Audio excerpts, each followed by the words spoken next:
Mas, gente, voltando ao assunto da votação de ontem, olha, mais uma vez, Chico Gomes, ouvintes, eu fiquei, confesso, decepcionado com a falta de aprofundamento das discussões.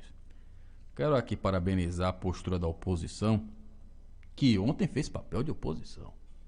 Eu que venho falando aqui, inclusive, né, da forma até muito, vamos falar cordial, né? Como a oposição tratava a situação, evitando, inclusive, ataques mais fortes. Mas ontem, realmente, a oposição brigou pela revogação. Jus Cardoso, Luciano Almeida, Jaldice Nunes fez um discurso muito impactante, Tordininha, um discurso bastante enfático, mas o empobrecimento da discussão, principalmente pelos vereadores do Centrão de Alagoinhas, o Ed da Saúde, o Anselmo Bal, Márcio da Cavada, Professor Arão, God, rapaz, decepcionante. Eu tenho que falar isso porque o Márcio da Cavada, por exemplo, Chico, para você ter uma ideia, ouvintes, ele confunde quilowatts com quilômetro. Veja só. Confunde quilowatts com quilômetro. Ele disse que a faixa de isenção da COSIP passou de 60 km para 90 km. Alguém tem que explicar para o Márcio da Cavada que km é quilômetro. Kilowatt é KW. Vereador de Alagoinhas, viu, Renato? Eleito. O professor Arão foi fazer um discurso, levou um discurso escrito. Por Deus, isso está gravado. Isso está gravado. O que eu estou falando está gravado na sessão da Câmara de ontem. Você pode, inclusive, revisar lá, vocês vão dar muita risada. O professor Arão levou um discurso escrito numa folha de caderno. Ou será que está faltando papel, está faltando impressora lá no gabinete da Câmara? Mas o pior de tudo é que mesmo escrito, ele não sabia ler o que escreveu. Eu não sei nem se ele escreveu aquilo ali. Eu acho que alguém escreveu para ele não leu antes. É um discurso sofrível. Não é, rapaz, mas é professor de matemática, Renato. Professor de matemática é ruim em português, rapaz, sei lá. Ou não lê direito, sei lá, ou estava enxergando direito. Eu sei o seguinte, Gomes. A gente que tem já uma certa experiência, principalmente com escrita de discursos, a coisa toda, de parecer e tal, a gente percebe quando uma pessoa não escreve o que lê. E o Arão não escreveu aquele discurso. Estou afirmando isso. Não foi ele que foi algum assessor, ou a filha, a mulher, sei lá, mas não foi ele que escreveu aquele discurso ali. Não foi ele.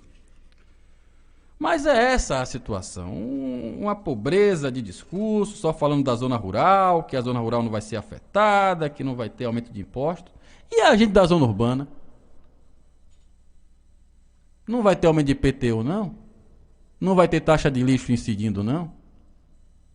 O Anderson Baqueiro, e aí eu me dirijo a ontem, que de certa forma ele e o Jorge da Farinha foram os mais lúcidos da base, né, até pela experiência, né, legislativa, e o Anderson Baqueiro pela experiência que tem inclusive na área jurídica. Claro, como estratégia se ateve à situação da zona rural, que, como eu disse, com a mudança do governo, vai haver ali uma situação que vai depender do entendimento, obviamente, do INSS. Eu espero que os procuradores da prefeitura e que a base estejam com razão, que não vai ter nenhum tipo, né, de prejuízo para a zona rural. Mas o Anderson Baqueiro, por exemplo, citou, inclusive, uma matéria que foi feita na TV sobre algumas pessoas que faziam ali, que estavam se alimentando de osso dos açougues por falta de dinheiro. Então, como é que você defende? Você fala isso, né? Fala da crise econômica, as pessoas passando fome, que a zona rural não ia ser afetada com o aumento dos impostos. Mas não fala do aumento do IPTU, do aumento dos impostos que a zona urbana vai ter. Quer dizer, só passa fome quem está na zona rural? Só tem dificuldade quem está na zona rural? E quem está na zona urbana? Não sofre, não? Você, Chico, por exemplo, aposentado, para os vereadores, você não tem direito de ter um quintal com uma galinha para criar, não. Você que passou a vida toda trabalhando. Eu uso o Chico como exemplo, porque tem vários aposentados aí, que moram em vários bairros, Pedro Braga, moram no Barreiro, moram na Santa Terezinha, na Rua do Catu. Quer dizer, pessoas que trabalharam a vida toda, juntaram algum dinheiro para ter um mínimo de patrimônio e que por isso serão penalizados por vereadores que dizem que estão trabalhando pelo povo. Que povo? Só se for o da casa deles. Então, assim, é muito triste a gente ver esse tipo de discussão. Nitidamente, os vereadores não têm opinião própria sobre o código, bebem na água do governo, e eu espero que a Procuradoria esteja certa em tudo, porque os vereadores, esses que votaram contra a revogação, e que vão votar com certeza na quinta-feira pela emenda, eu falei isso há um mês atrás, eu escrevi isso, e fui inclusive criticado na Câmara pelo Centrão, quando eu disse e afirmei que o Centrão votaria com o governo, que foi negociado inclusive espaços no governo para aderirem. O Centrão de Alagoinhas, fala que juntos somos mais fortes. Juntos somos mais fortes o cacete, rapaz. É Centrão mesmo. Alagoinhas importou o que há de pior na política nacional, em termos de fisiologismo político. Seu Paulo Codoro, seu Márcio da Cavada, Anselmo Bal. Digam logo que é base, pô. É dizendo que é independente. Independente de aonde? Você tem cargo no governo. Onde é que é independente com cargo no governo? Pô, aí é chamar a gente daquele... Né, Renato? Aí não dá, velho. Aí não dá pra aceitar um negócio desse. Né? E eu falei lá atrás que o Centrão iria votar contra a revogação. Inicialmente foi daquele auê todo, não, vamos revogar, e isso foi colocado inclusive pelos vereadores da oposição. E eles não gostaram não, viu? Disseram que a culpa é dos vereadores da legislação passada que aprovaram o código. Mas vocês, vereadores, 17 vereadores dessa legislação, é que são os responsáveis pelas mudanças que terão no código. Claro, a oposição votou pela revogação, foi vencido. Mas a decisão é da casa, é da Câmara. E a maioria não aceitou a revogação, mesmo com manifestações, mesmo com a população, né, visivelmente contrária. Espero realmente que os procuradores estejam certos, que o governo esteja certo, que os vereadores que bebem na água do que diz o governo, porque não tiveram, inclusive, a hombridade de fazer um parecer próprio da Câmara. E aí eu tenho que trazer isso para o presidente da casa, o Cleber da Banana, que teve várias oportunidades de fazer isso e não fez. Poderia ter contratado a consultoria, não contratou. Então fica nessa situação. Conveniência política. Esse é o nome que se dá ao que nós estamos assistindo nas discussões da Câmara de Vereadores. Conveniência política. Mas tudo bem. Numa democracia, quem vence é a maioria. A maioria, claro, da elite política. O que eles decidem é que está valendo. Minoria, que é a maioria do povo hoje, tem mesmo é que se lenhar, pagar imposto, pagar mais tributo, né? E rezar a Deus, né, que a gente não sofra mais do que está sofrendo. Eu não tenho dúvida, Chico Gomes, olha o que eu estou falando aqui, a gente está em julho de 2021. Esta é a pior formação de Câmara que a Alagoinha já teve, sem sombra de dúvida. Seu Jefferson Villanova, seu Zequinha Aze, seu Judélio Carmo, deve estar se retorcendo no túmulo pelo que está vendo acontecer com a Câmara de Alagoinhas. Mas é isso, né? Foi eleito. Foram eleitos. Não chegaram lá à toa, né? O povo votou. Isso sem falar em doutor Renato Bittencourt, sem falar em doutor Jairo da Silva Aze, que eram médicos.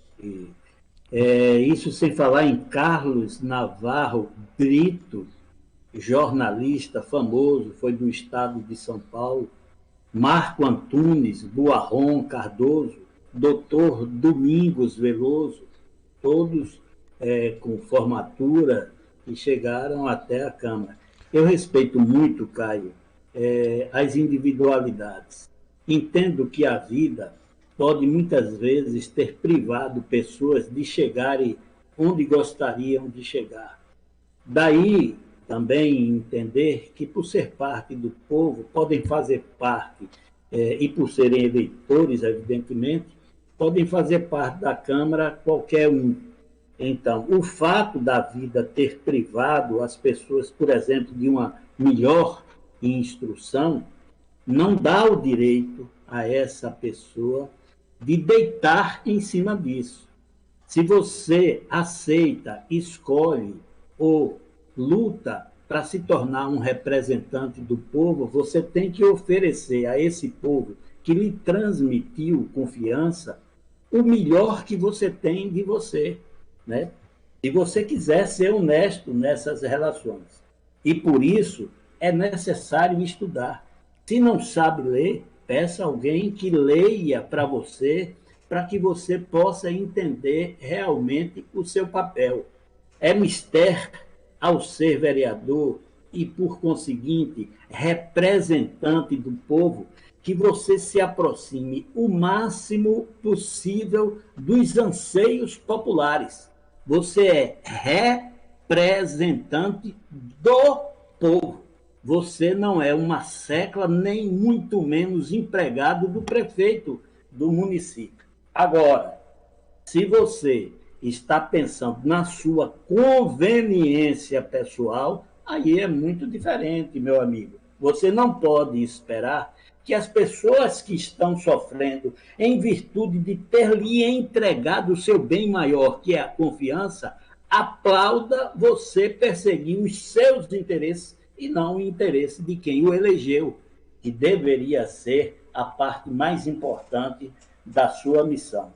Por isso, há tempo de aprender, há tempo de se colocar à disposição dos reclames populares, porque quem vai lhe reconduzir à eleição é o voto popular e não benefícios transferidos pelo Executivo. Ô Gomes, veja o seguinte, olha. O governo, nas entrevistas que a gente fez, inclusive no debate, foi muito claro. O governo quer receita para poder custear a máquina. Isso não há dúvida. Deixaram muito claro. E mostraram também dificuldades que eles têm de cobrar de quem não paga.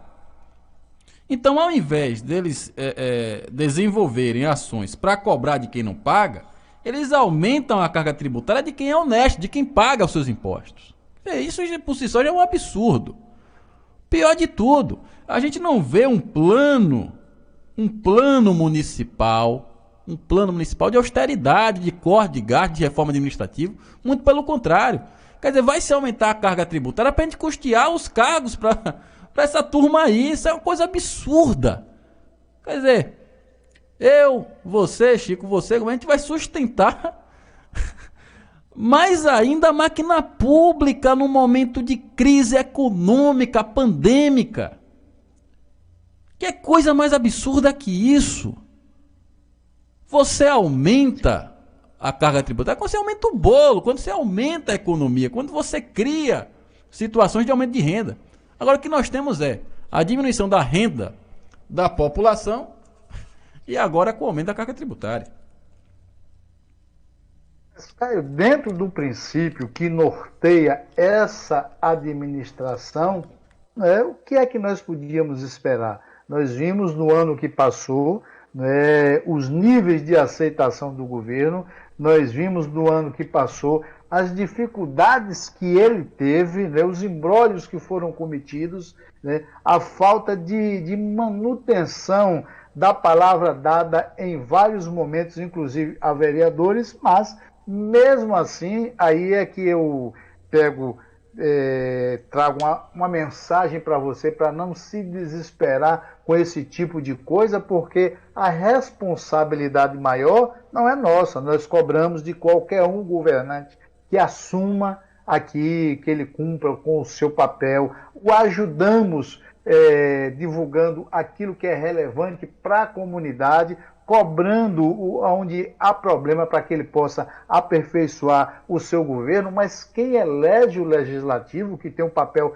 de fiscalizá-lo, é justamente a sociedade. E a sociedade errou feio, não é? Naquela questão de lhe dar um voto de confiança para ele fazer o que não tinha feito, e na realidade o governo cumpriu com o seu papel, está fazendo o que não tinha feito, trazendo uma carga tributária muito maior do que a que nós tínhamos antes, e o pior de tudo, sem uma discussão com o conjunto da sociedade, cara. Então, esse é que é o grande problema.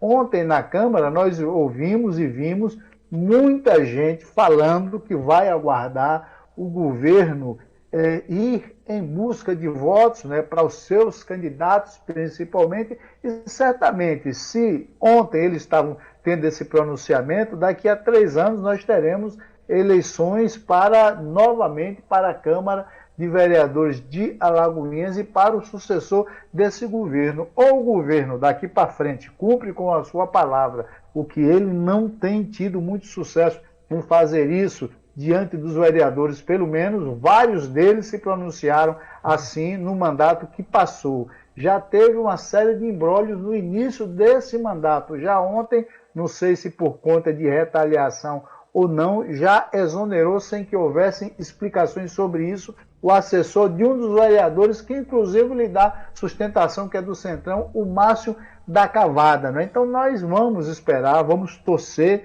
que o governo, aquilo que ele disse no debate, porque está gravado, que através dos seus representantes venha a se cumprir, o que eu não estou levando muito crédito, porque o que está na lei é uma coisa, o que você não vai poder deixar de cumprir a legislação, sob pena, inclusive, de poder perder o seu mandato. Talvez essa possa ser uma das desculpas, mas nós precisamos esperar o tempo passar para saber quais vão ser as atitudes do governo, ver o comportamento de cada um desses vereadores, principalmente os da zona rural, na votação, nas próximas votações das emendas desse código perverso, né, para que a gente possa se pronunciar. Não vamos morrer por isso, claro, temos aqui o papel, a obrigação de trazermos esclarecimento à população, para que a população decida o que é melhor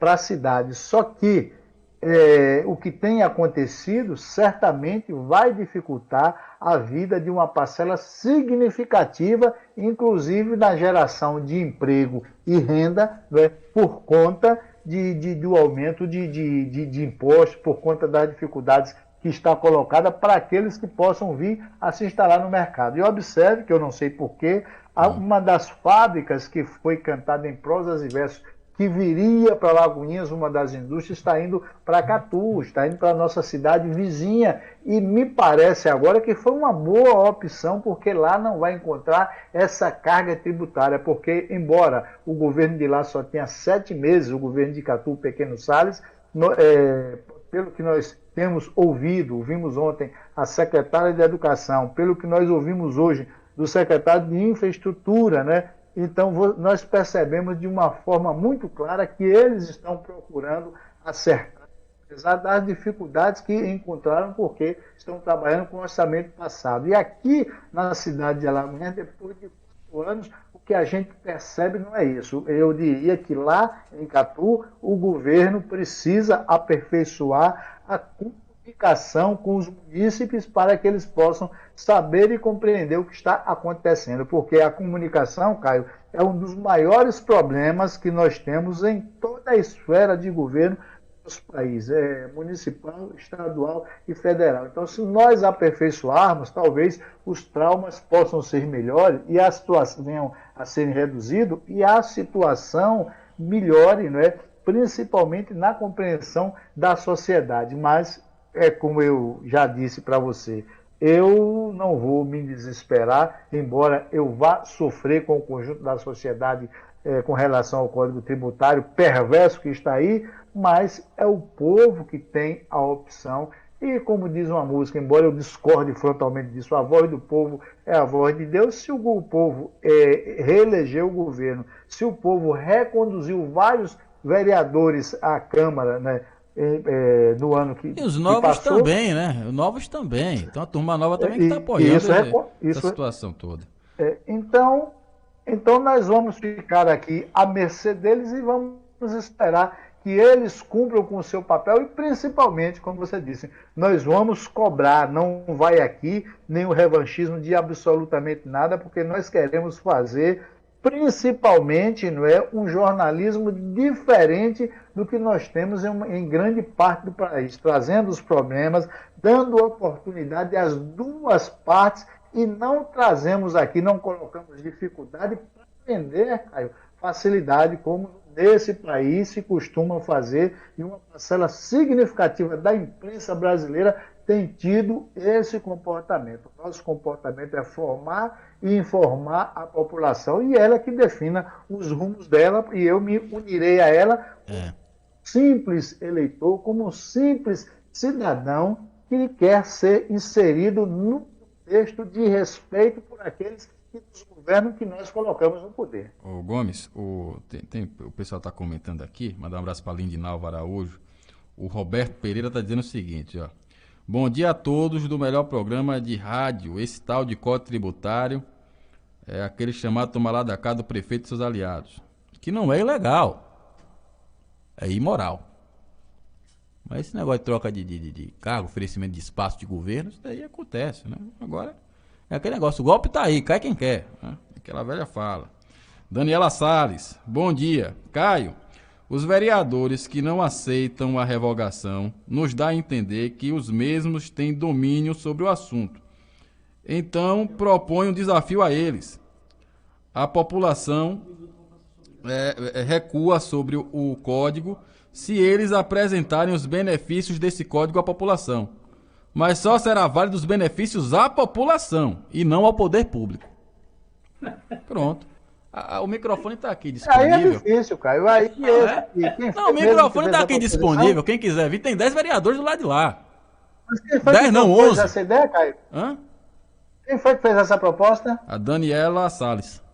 Ô, Daniela, você está vendo que não vai acontecer isso porque esse código ele beneficia em 99,9% o governo. Né? Então o governo não vai ter, os vereadores não vão ter interesse de fazer isso porque, além de não conhecerem da área de tributos, não é?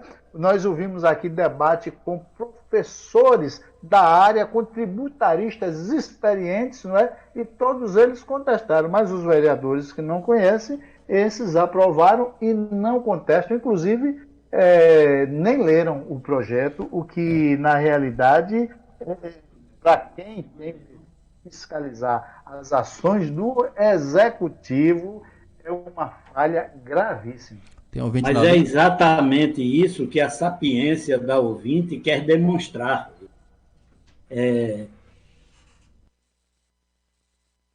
Diga, Chico. Pronto, tem ouvinte na linha. Vamos pro ouvinte? Alô, bom dia. Bom dia. Bom dia, Carlos. Bom dia, Gomes, Pico Reis, Luciano, meu amigo Renato. Andrezinho. Renato tá me informando aqui. Pois não, Andrezinho? Eu concordo com tudo que vocês falaram aí.